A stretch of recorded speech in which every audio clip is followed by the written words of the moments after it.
അപ്പോൾ നമ്മൾ ഇന്ന് ഉണ്ടാക്കാൻ പോണ ഇടിമാങ്ങയാണ്. അതിന് വേണ്ടിയുള്ള ഐറ്റങ്ങളാണ് ഞാനിന്ന് പറയാൻ പോകുന്ന. പഞ്ചസാര, മുളക് പൊടി, പിന്നെ ഉപ്പ്, എണ്ണ. അപ്പോൾ ഇനി ഇതങ്ങോട്ട് പെരട്ടാം. അപ്പോൾ ഗൈസ് നമ്മൾ ഇങ്ങനെ എല്ലാം എടുത്ത് വെച്ചിട്ടുണ്ട്. ഇതിൽ കൂടെ പെരട്ടണമായിരുന്നു. ഇങ്ങനെ പെരട്ടാം. അപ്പോൾ ഗൈസ് ഞാൻ ഒരു കാര്യം വിട്ടുപോയി. ഇവിടെ മാങ്ങ നമ്മൾ ഇങ്ങനെ കണ്ടിക്കണം എന്ന് വെച്ചാൽ പിച്ചാത്തിട്ട് ഇങ്ങനെ മുറിച്ച് അങ്ങനെ മുറിക്കണം. അപ്പോഴത്തേക്ക് ഇങ്ങനെയാവും.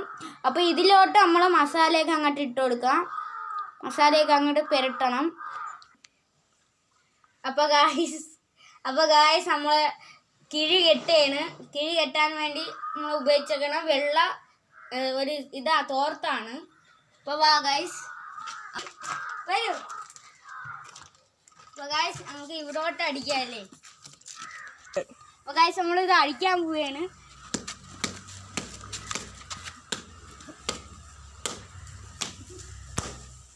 അപ്പോൾ ഗായ്സ് അടിക്കുകയാണ്. അപ്പോൾ ഗായ്സ് ഇനി നമുക്ക് ഇവിടെ ഒന്ന് തുറന്ന് നോക്കാം. അപ്പോൾ ഗായ്സ് ഇങ്ങനെയാണ് ആയിട്ടുള്ളത്. അപ്പോൾ നമുക്ക് ഇതൊന്ന് ടേസ്റ്റ് ചെയ്ത് നോക്കാം. അപ്പോൾ ടേസ്റ്റ് ചെയ്ത് നോക്കാം.